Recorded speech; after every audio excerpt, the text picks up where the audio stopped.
The mahogany clock in the dining room read 7:43 p.m. when I realized I'd been invisible my entire life. 27 candles flickered on a birthday cake that wasn't mine. My sister's name was spelled out in pink frosting, the same sister whose actual birthday was 3 months away. The worst part wasn't that they'd forgotten my birthday for the 5th year in a row. It was that when I walked into the room, my mother looked right through me and asked if I'd picked up the dry cleaning. Growing up, I thought every family had a spare child. I was the middle daughter in a house that only had room for 2 narratives. My older sister Penelope, the gifted violinist heading to Juilliard, and my younger brother Adrian, the soccer prodigy with scholarship offers from 6 universities. Me? I was the one who made sure there was always milk in the fridge. My mother introduced us at parties with a specific pattern I'd memorized by age 12. This is Penelope. She's performing at Carnegie Hall next month. And Adrian just scored the winning goal at regionals. Then she'd gesture vaguely in my direction. And that's our other daughter. She never remembered my name in those moments. I kept a list in my journal, not out of spite, but because I kept thinking I was being too sensitive. The list had 142 entries. Entry 47. Asked about my acceptance to medical school. Mother said, "That's nice, honey." Then spent 40 minutes discussing Penelope's new violin teacher. Entry 89. Father missed my college graduation. He was at Adrian's soccer practice. The practice was optional. My graduation wasn't. Entry 142. Today, my 27th birthday. The cake has someone else's name on it. The morning after the birthday incident, I sat in a coffee shop with my best friend, Freya. "Tell me I'm overreacting," I said, stirring my latte for the 3rd time. Freya set down her cup with a clink that made the couple next to us glance over. "B, I've known you for 9 years. I've watched your family treat you like hired help. You're not overreacting. You're finally reacting." "But they're my family. They must love me. They just don't know how to show it?" "When was the last time any of them asked about your life? Your work at the hospital? Your research?" I opened my mouth. I closed it. I tried to think back. Nothing.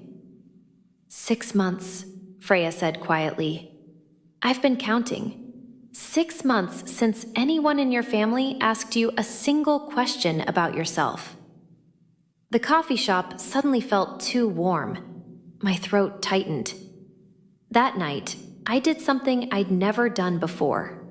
I started documenting everything. Not sad journal entries. Evidence. Screenshots of family group chats where my messages went unanswered, while Penelope and Adrian's generated paragraphs of enthusiastic responses. Photos of family portraits hung throughout my parents' house. 17 frames on the walls. I appeared in 3. In 2 of those, I was cropped halfway out of the shot. I created a folder on my laptop. Proof I'm not crazy.txt.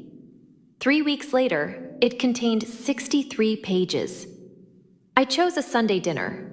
Everyone would be there. My hands shook as I set the printed document on the dining table, right next to the roasted chicken. The pages landed with a slap that silenced the conversation about Adrian's upcoming tournament. "What's this?" my father asked, not looking up from carving the chicken. "Evidence," I said. My voice came out steadier than I felt. "Of a pattern." My mother laughed, that tinkling sound she used at charity fundraisers. "Evidence? Sweetheart, you're being dramatic." "Page 7, I said. "Thanksgiving, 2 years ago. I told you I'd been promoted to head of pediatric research. You said, 'Pass the potatoes.' Penelope mentioned she'd gotten new rosin for her bow. And you spent 20 minutes discussing the molecular composition of violin rosin." Silence. Page 15. Christmas. I gave you my published research on childhood leukemia treatments. You left it on the hallway table.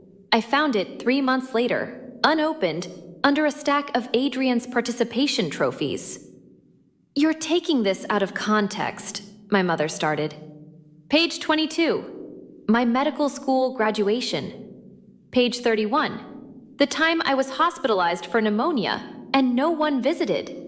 Page 48, last month when you forgot my name at the Hendersons' party and called me sweetie 7 times in a row. My father finally looked up. His face wasn't apologetic. It was annoying. What do you want? He asked. An apology for not making you the center of attention every second? Penelope and Adrian have real talents, real futures. We're supporting them. The floor tilted beneath me. And what do I have? I whispered.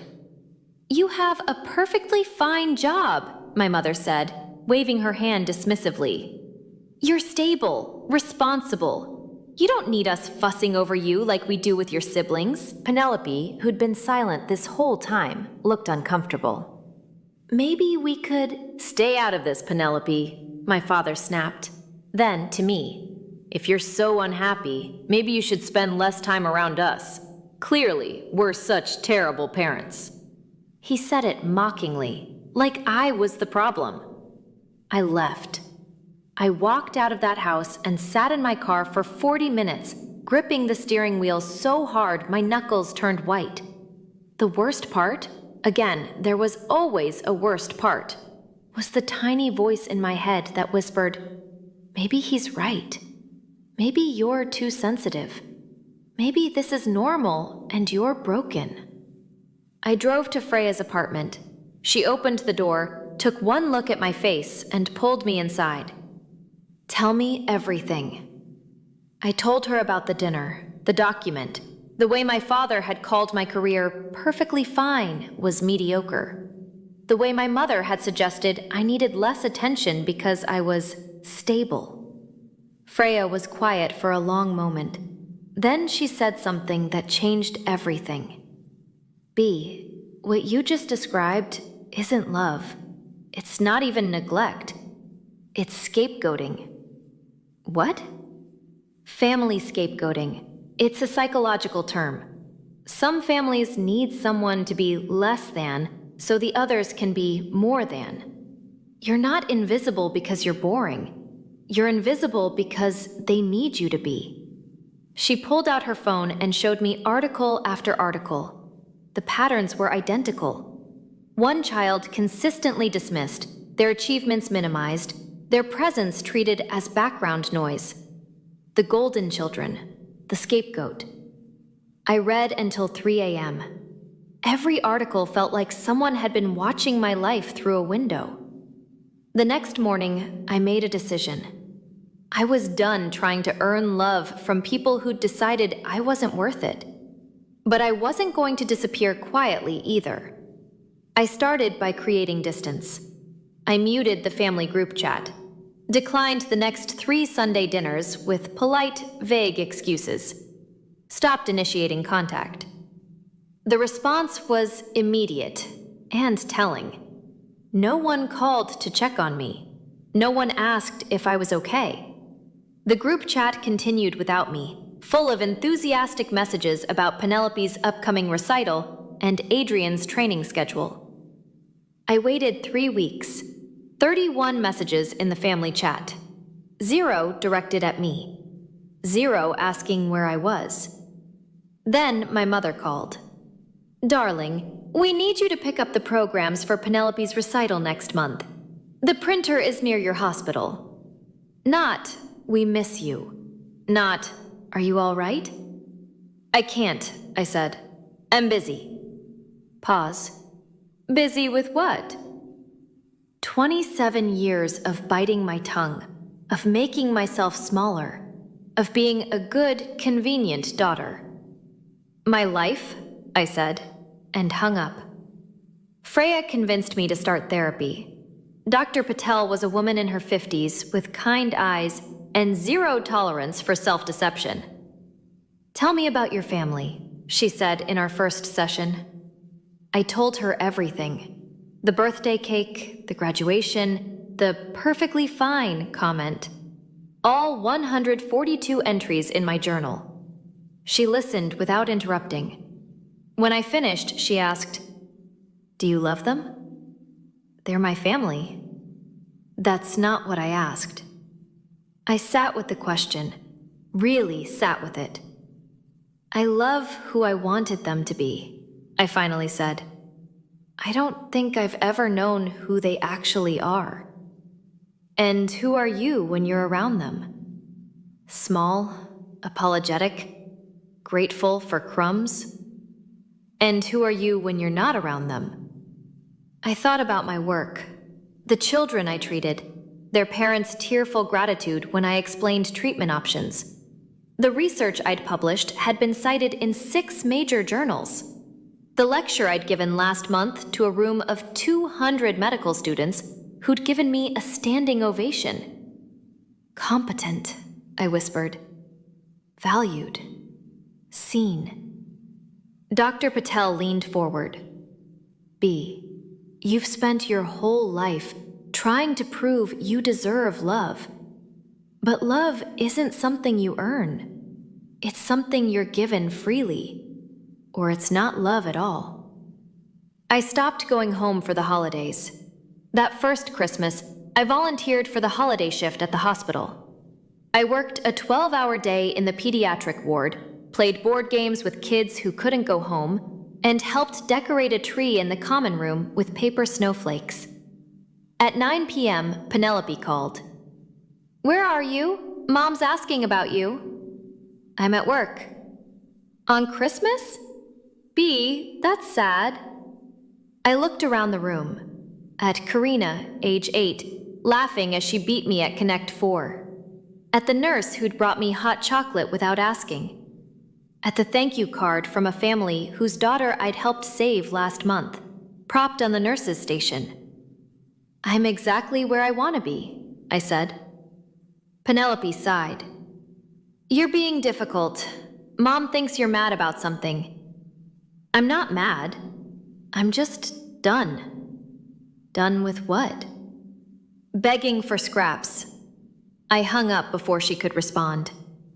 That winter, I started saying yes to things I'd always been too busy to do. Busy making myself available for my family. I joined a book club, started taking salsa dancing classes on Thursday nights, said yes when colleagues invited me to dinner. I went on a date with a man named Felix, a marine biologist who talked about octopuses with the kind of passion my family reserved for Penelope's violin solos. He asked me 17 questions about my research. He remembered my work stories and followed up on them the next time we met. "Your family must be so proud of you," he said over our 3rd dinner together. I paused, fork halfway to my mouth. "Actually, I don't think they know what I do." He looked genuinely confused. "How is that possible? They never asked." The look on his face, shock, then sadness, was more validating than any therapy session. 6 months after I'd walked out of that Sunday dinner, my mother showed up at my apartment. I opened the door to find her standing there, purse clutched in both hands, looking uncertain in a way I'd never seen before. "We need to talk," she said. I didn't invite her in immediately. I stood in the doorway, watching her shift her weight from foot to foot. "About what?" I asked. "You've been avoiding us, missing holidays, not responding in the chat. Your father thinks you're being childish, but She trailed off. "I wanted to understand." "Understand what?" "Why are you angry?" I almost laughed. "I'm not angry, Mom. I'm absent. There's a difference." "I don't understand the distinction." "Angry would mean I still expect something from you. Absent means I've stopped expecting anything at all." She flinched. Actually flinched. "That's not fair," she said quietly. "We love you." "Do you?" I asked. "Can you name one thing about my life right now? One thing that matters to me? Silence. What's my job title? I pressed. You're a doctor, specifically. More silence. What research am I working on? Who are my friends? What do I do on weekends? What's my favorite book? When's the last time you asked me a single question about my life that wasn't a request for a favor? My mother's eyes filled with tears. You were always so independent, so capable. You never seemed to need us like the others did. I was 8 years old, Mom. 8-year-olds need their parents. I didn't become independent. I adapted to being ignored. We didn't. She was crying now. We never meant to make you feel unwanted. Intent doesn't erase impact. We stood there for a long time, her crying on my doorstep, me watching with the detachment of someone who'd already grieved this relationship. Finally, I said, I'm not doing this to punish you. I'm doing this to save myself. I spent 27 years making myself smaller so Penelope and Adrian could shine brighter. I'm done shrinking. What do you want from us? She whispered. Nothing, I said, and I meant it. I don't want anything anymore. That's the point. So that's it? You're just leaving? I left a long time ago. You just didn't notice. I didn't slam the door. I closed it gently, the way you close the cover of a book you finished reading. Through the door, I heard her crying. Part of me, the part that had spent decades trying to be good enough, wanted to open it again, to comfort her, to apologize for causing pain. But I didn't. It's been a year now. I still work at the hospital. I was just promoted to Director of Pediatric Research, the youngest person to ever hold the position. My team is working on a treatment protocol that could change survival rates for a rare form of childhood cancer. Felix and I are still together. He's met my friends, my colleagues, the family I've chosen. He's never met my parents. Do you ever want to reconcile? He asked me last month. I thought about it. I really thought about it. Maybe, I said. But reconciliation requires two things: acknowledgement and change. They'd have to admit they treated me poorly, and they'd have to genuinely want to do better. Right now, they think I'm the problem. I'm the one being dramatic, the difficult daughter. Does that bother you? Not anymore. And that's the truth. It doesn't bother me because I've learned something crucial. You can't make people love you the way you deserve to be loved. You can only decide what you'll accept. I accept phone calls from Penelope now, occasionally. She's trying, in her way. She asks about my work sometimes. We'll never be close, but we're civil. Adrian sent me a text 2 months ago. Mom says you're being stubborn, but I get it. Sorry I never stood up for you. It was something. My parents haven't reached out since that day on my doorstep. I think they're waiting for me to apologize, to come back and resume my role as the responsible, convenient daughter who expects nothing. I'm not coming back. Last week, I gave a keynote speech at a medical conference. 400 people in the audience. As I stood at that podium, talking about my research, I realized something. This work, these friendships, this life I've built, this is what I was meant for. Not shrinking myself to fit into a family that had no room for me. I used to think I was invisible because I wasn't special enough. Now I know I was never invisible. I was just looking for validation from people who were determined not to see me. The transformation wasn't learning to make them love me. It was learning to stop needing them to. If you're living in the shadow of people who should be celebrating you, remember this. You are not too sensitive. You are not asking for too much. Love is not something you have to earn from the people who are supposed to give it freely. Sometimes the most radical act of self-love is walking away. You deserve to be someone's priority, not their afterthought. And if your family can't see your worth, build a new family with people who can.